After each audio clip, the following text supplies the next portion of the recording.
No father should have to lose his son. It goes against the natural order of things. Without our sons, we have no future. I've spent my life fighting stupidity and cowardice for a better world, where good people can prosper and thrive without fear. I know the cost. I see it every day, and I accept it. But I can't accept this. Will's tragedy can't be for nothing. I'll make sure of that. This is not where it ends. This is where it begins.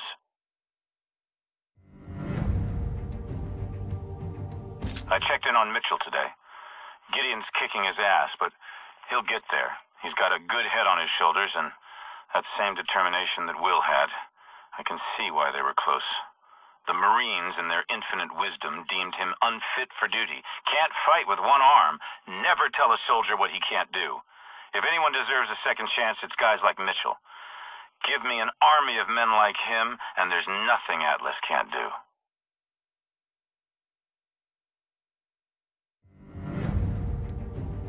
Lagos. If there were a better example of government ineptitude, I haven't seen it. The KVA walked in like they owned the place, like it was their right to take whatever they wanted. Helpless, the officials come to me. They came shocked that a few well-armed men can bring a nation so great, so powerful, to its knees. What sort of men are they? They ask. I tell them they are simply men who are willing to do whatever it takes to achieve their goals, without emotion, without bias. And once you understand this most basic of facts, you have everything you need.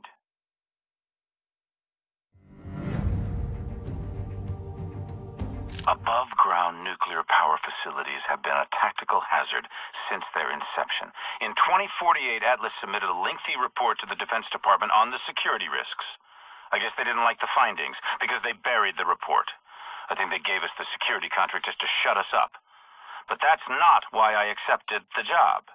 I took the contract because Atlas would give the taxpayer the best return on their buck.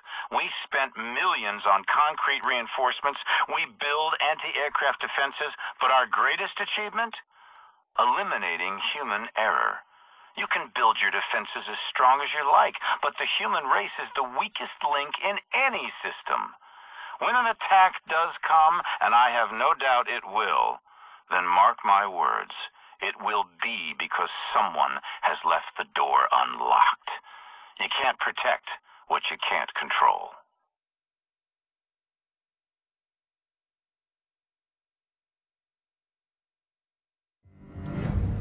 Leaders lead.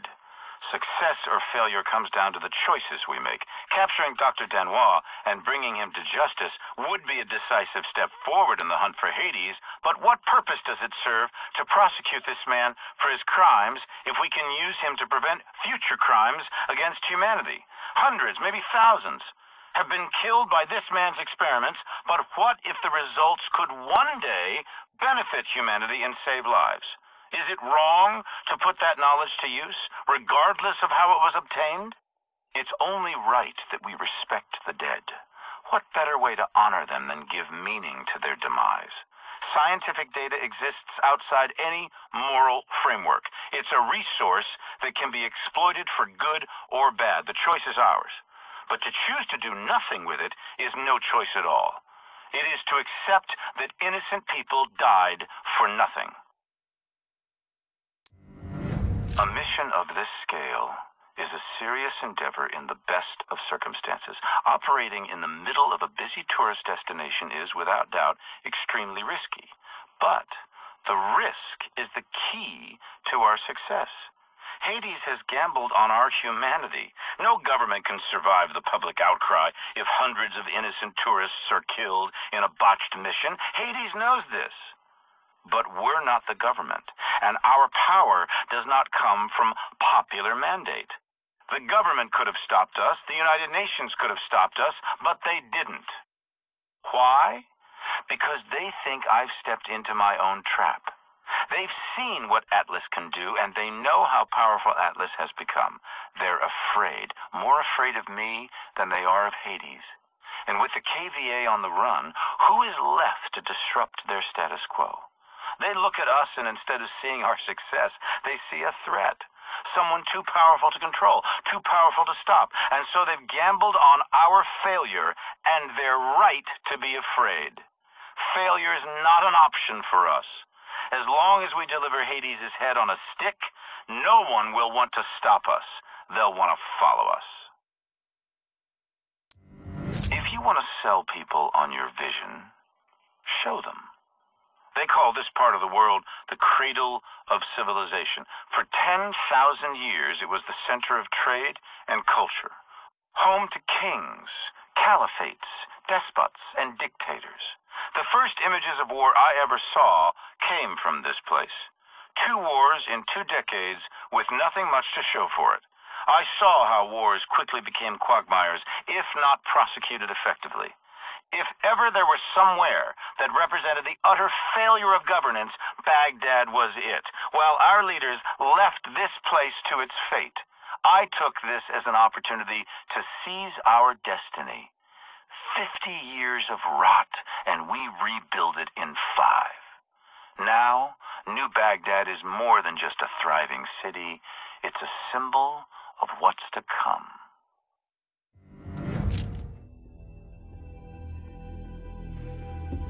Everybody thinks their ideas are right. That's why the people you call terrorists call themselves freedom fighters. The fundamentalists think they're right, the capitalists think they're right, the communists think they're right. And no one will ever convince anyone of anything. And all these honorable men lecturing the world from the floors of congresses and parliaments whose time has long since passed refuse to admit, publicly at least, ideas don't determine who's right. Power determines who's right.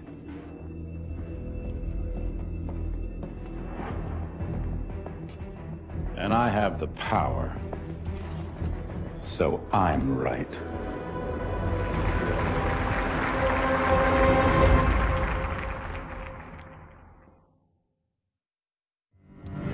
On days like these, it's hard to remember what progress looks like.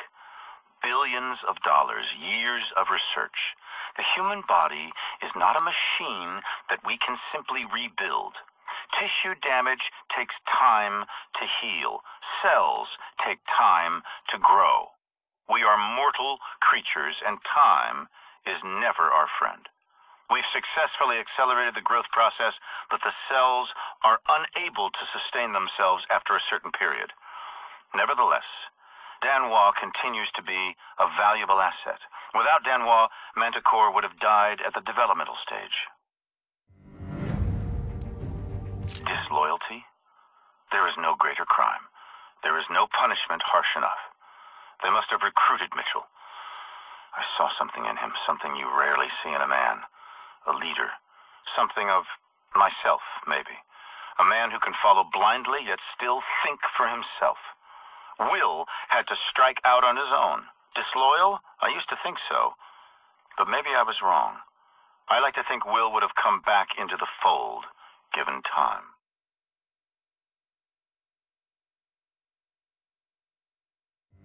In order for a butterfly to be born, a caterpillar must die. At a certain point, imaginal cells are triggered in the caterpillar's DNA. And these cells remain dormant, but once activated, they suddenly behave like a cancer, aggressively attacking the healthy cells. The cancerous cells grow, and the caterpillar is eventually destroyed, but the cancerous cells become the basis of new life form, a butterfly. And so, the cycle continues. So cruel, yet so beautiful. Our greatest advances can equally lead to our destruction. Manticore is the fork in the road.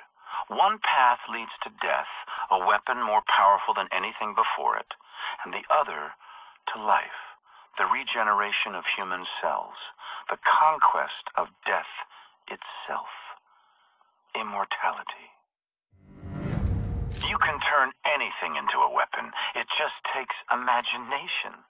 Some of the most successful military campaigns succeeded simply because no one ever imagined it was possible. If you're planning to take out the most powerful naval force on the planet, forget about doing it in the open water. Strike from the depths of the ocean, or strike before it's even had a chance to leave port. By collapsing the bridge on the fleet, I will accomplish two things. The first is strategic, disabling the U.S. Third Fleet. The second, symbolic. For a century, the Golden Gate Bridge has stood for U.S. technological innovation and might. Destroy a powerful symbol of strength, and you turn it into an even more powerful symbol of weakness. Make an adversary feel weak, and they will become weak. A cowardly act of terrorism? Who the hell are they kidding? I went up against the largest naval fleet to ever sail the oceans with a small company of highly skilled and highly motivated special operatives, and won! They can spin it 1,000 different ways, but the images speak for themselves. Cowardly? No. I stand by my actions. Terrorism? Most certainly. If your actions do not inspire fear and terror in the hearts of your adversary, then you have no business waging war. The attack came as I predicted it would. In forcing them to react, they reacted foolishly because they are powerless to respond in any other way. An affront to their power is an affront to their very existence, but their show of strength, might, and resolve will merely expose their complete impotence. Power? They have no real power. They have propaganda. They have resources. They have committees and budgets, votes and vetoes, propositions and tabled amendments, all useless. Tomorrow, if we wake up at all, we will wake up to a new dawn, and that's when the real work begins.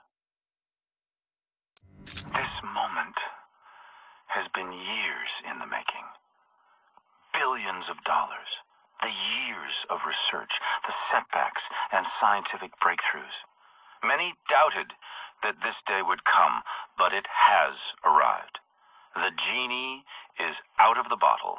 Manticore exceeded all expectations and performed beautifully.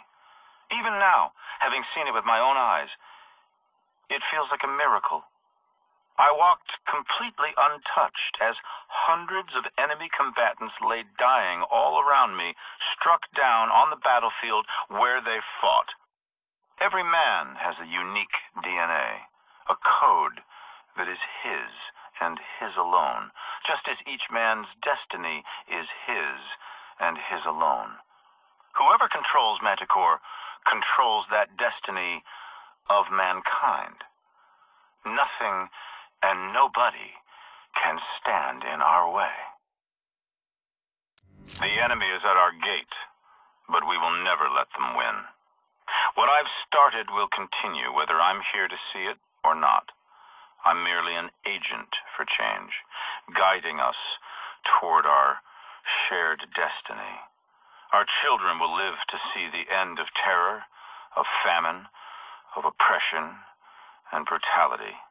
A world where all necessities will be provided. A world free from the tyranny of government, of artificial differences and false beliefs. A world united under one flag.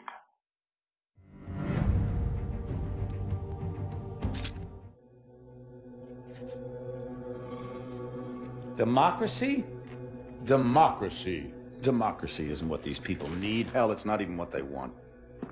America's been running around the globe trying to install democracies in nation after nation for a century, and it hasn't worked one time.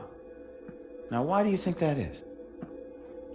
Because these countries don't have the most basic building blocks necessary to support a democracy. Little things like we ought to be tolerant of those who disagree with us, or we ought to be tolerant of those who worship a different god than us, or that a journalist ought to be able to disagree with a fucking president. And you think you can walk into this country based on fundamentalist religious principles, drop a couple of bombs, topple a dictator, and start a democracy? Give me a break. People don't want freedom. They want rules, boundaries, protections from invaders and from themselves. People need a leader who can both provide the constraints and the support to keep chaos at bay. And you give them that, and they'll follow. And that's where I come in.